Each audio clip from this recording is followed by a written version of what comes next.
Bonjour à toutes et à tous et bienvenue au Forex à l'heure US. Yoav Nizar, très heureux de vous retrouver en ce mercredi 6 septembre 2017. Et oui, comme vous savez, c'est vrai que je n'ai pas l'habitude de faire un webinaire donc le mercredi, mais bon, nous sommes à la veille de la BCE, donc voilà, j'ai pris la décision d'assurer un point de marché. D'ailleurs, vous êtes nombreux en joie à ce webinaire. Donc bonjour à toutes et à tous et bonjour également à celles et ceux qui viennent de me rejoindre sur le chat. N'hésitez pas à laisser vos commentaires et poser vos questions. Bien sûr, j'y reviendrai au cours de cette présentation. Alors, un point rapide, mais avant cela, je vous laisse prendre connaissance de l'avertissement légal sur les risques. Le trading avec effet de levier amplifie toujours les gains et les pertes. Un compte risque limité présente un risque de perte du capital investi. L'investissement sur compte titre présente un risque de perte en capital. Et j'ai fourni exclusivement un service d'exécution d'ordre. Cette présentation est donnée à titre indicatif et ne saurait être considérée comme un conseil ou une recommandation. Alors, visiblement, le son image fonctionne bien, c'est parfait. Alors, j'ai décidé donc également de changer quelque peu des habitudes, hein, puisque comme vous savez, il y a peu de volatilité en ce moment sur le Forex. Le marché atteint bien sûr la BCE. Donc, je vais parler de l'euro-dollar dans un instant, mais un mot tout de même sur le cours du pétrole qui poursuit finalement une remontée entamée vendredi dernier. Le pétrole, donc, qui poursuit sa remontée du point de vue de l'analyse fondamentale, probablement soutenue par l'ouragan Harvey également, par les tensions géopolitiques également qui semblent soutenir le cours du pétrole. En tout cas, techniquement, le cours du WTI a rebondi au-dessus de ce support formé en données journalières et un support de moyen terme, hein, comme vous le voyez sur mon graphique, à 45,55. Donc niveau de support intéressant qui soutient le cours du pétrole, qui tout simplement se dirige vers le seuil symbolique, psychologique, mais également technique à 50 $, tracé en bleu sur mon graphique. Alors, en effet, on sait que 50 $ est un seuil psychologique, mais en données mensuelles, sur mon graphique qui arrive dans un instant. Alors, on se rend compte également qu'il s'agit d'une résistance technique de long terme. Résistance qui parfois également joue un rôle de support, notamment en début d'année, mais qui désormais couvre depuis 4-5 mois l'évolution du cours du WTI. Et donc en effet, sous une telle résistance, le risque de moyen terme sur le cours du pétrole est bien sûr baissier. Et ce scénario serait invalidé en cas d'éventuel franchissement de ces 50 $ en données hebdomadaires, bien sûr. C'est une zone d'ailleurs, une petite zone entre 50 et 50,30 $. Donc certes, pour le moment, il y a un rebond, le momentum qui accélère. Donc, en effet, peut-être attendre un retour sous cette résistance pour tenter de dégager une stratégie baissière. En tout cas, cela serait cohérent et logique selon l'analyse technique. Cela permettrait également de gérer son risque avec ce seuil à 50 $. Voilà donc pour le cours du pétrole. Un mot sur l'once d'or puisque nous sommes sur les matières premières. Le cours de l'once d'or qui a débuté la semaine par un gap haussier mais qu'il a rapidement comblé. Il a comblé hier d'ailleurs. Il a fallu 2 séances donc pour combler ce gap qui a fait suite finalement à ce tir de missile effectué par la Corée du Nord dimanche dernier. D'ailleurs, on a vu qu'il y a eu un gap baissier également sur les indices. Donc là, à l'inverse, que l'once d'or évolue généralement à l'opposé, souvent des indices des marchés actions, de par son aspect refuge. Donc l'once d'or revers par un gap haussier. L'a comblé hier avec cette mèche inférieure en données journalières et a franchi cette résistance à 1339 $, qui n'est pas une résistance anodine, comme vous le voyez en données journalières. C'est une résistance qui a couvert à plusieurs reprises les sommets du cours de l'once d'or. Donc un léger repli technique en intraday, mais finalement, je me dis qu'un pullback sur les 1339 pourrait prendre forme et le cours de l'once d'or pourrait repartir à la hausse, pourrait repartir à moyen terme en direction des 1352 $. Analyse technique pour le coup cohérente également sur le cours de l'once d'or, analyse technique limpide qui donne de beaux seuils horizontaux, en tout cas des seuils horizontaux intéressants et solides. Alors voilà pour les matières premières, on va dire un mot de l'euro-dollar. N'hésitez pas à laisser vos commentaires et à poser vos questions bien sûr. D'ailleurs, j'en profite pour vous rappeler donc que demain, il y aura un live spécial qui sera a priori donc avec Valentin Offrand, un live spécial BCE, donc 14h30 comme d'habitude. Et je ferai également un point de marché 3/4 d'heure plus tôt pour suivre donc avec vous et en direct la décision de taux de la Banque Centrale Européenne qui devrait opter pour un statu quo. Mais il y a souvent de la volatilité à ce moment précis. Donc on suivra tout cela ensemble, bien sûr, demain, dès 13h30. Voilà.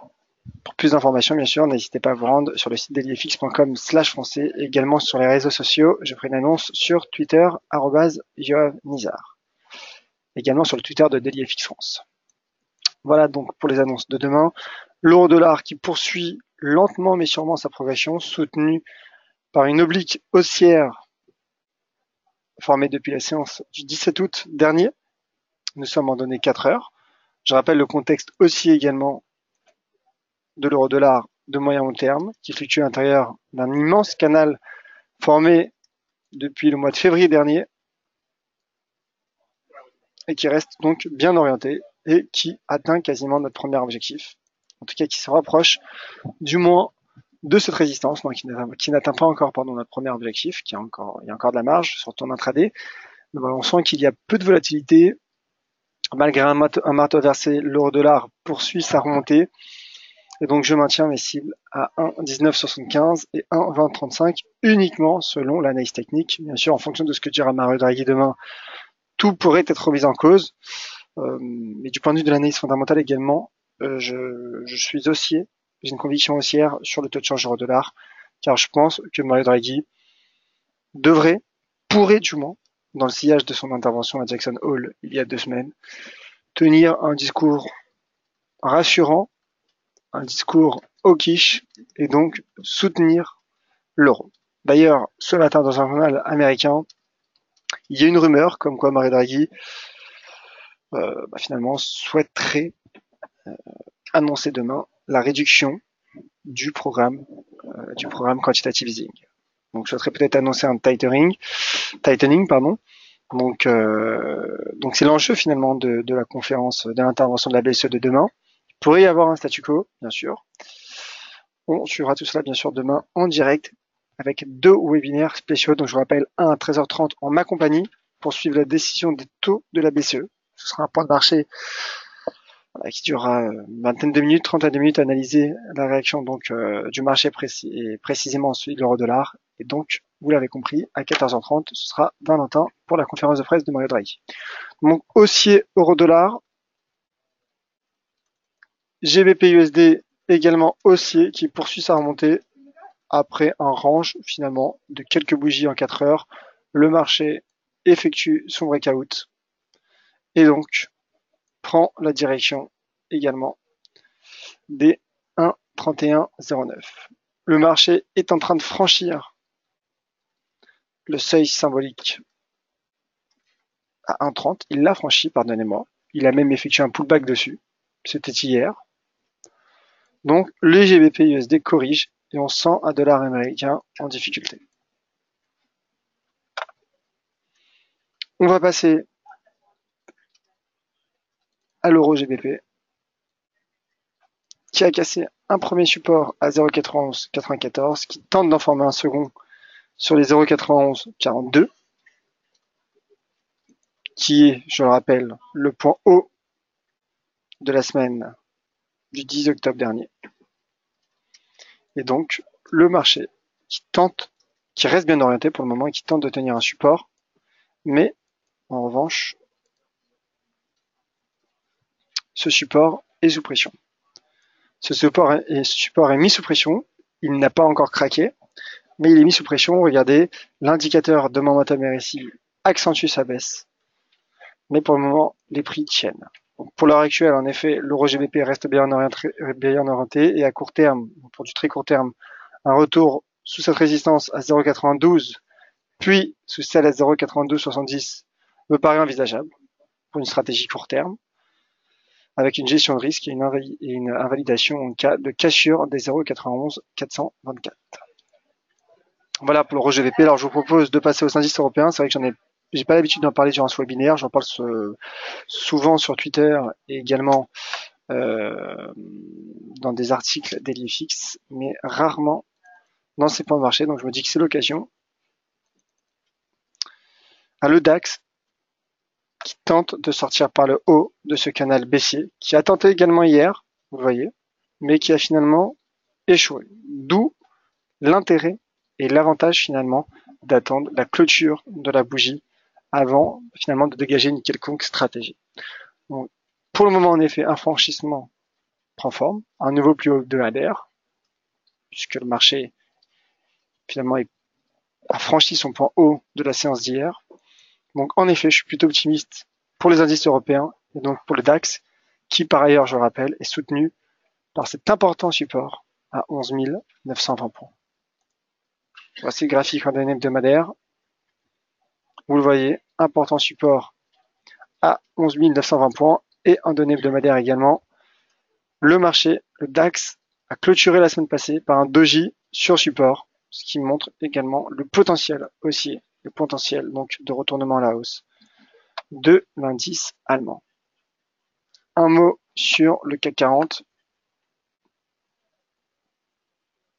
Un mot sur le CAC 40 que voici également, qui rebondit sur un support à 5045 points. Voici le graphique. Support à 5045 points qui est finalement en quelque sorte un équivalent des 11 920 points du DAX.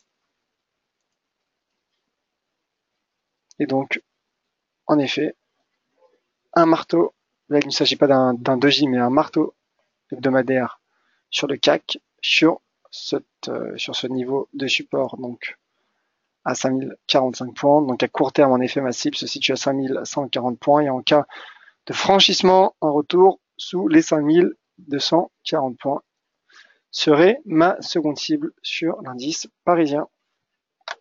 Un mot sur Wall Street ensuite, on se quittera, pardonnez-moi.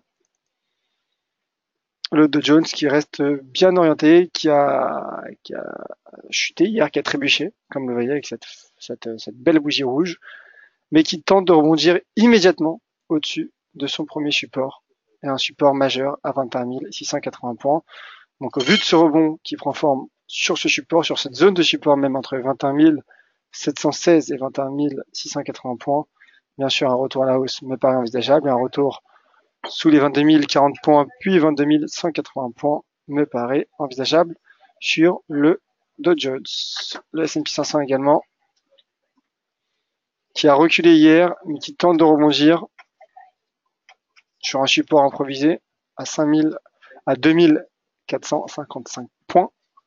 Et donc un retour sous les 2480 points me paraît envisageable. Également, me paraît probable à court terme sur l'indice large de Wall Street. Et sur du moyen long terme, je maintiens mon objectif à 2500 points, tant la tendance de long terme est haussière sur l'indice large, sur l'indice S&P 500. Attention toutefois à l'indicateur de momentum RSI qui se replie sous la bande 70 en données hebdomadaires. Voilà donc pour ce tour d'horizon à la veille de la BCE. En effet, peu de volatilité sur les marchés, mais tout de même des stratégies qui peuvent être mises en place.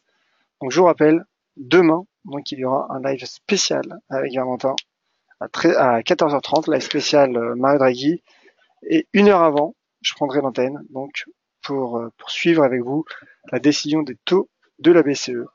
Donc je vous attends nombreux sur ce même lien.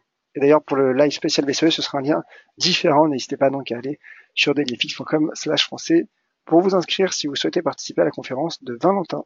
Merci à toutes et à tous.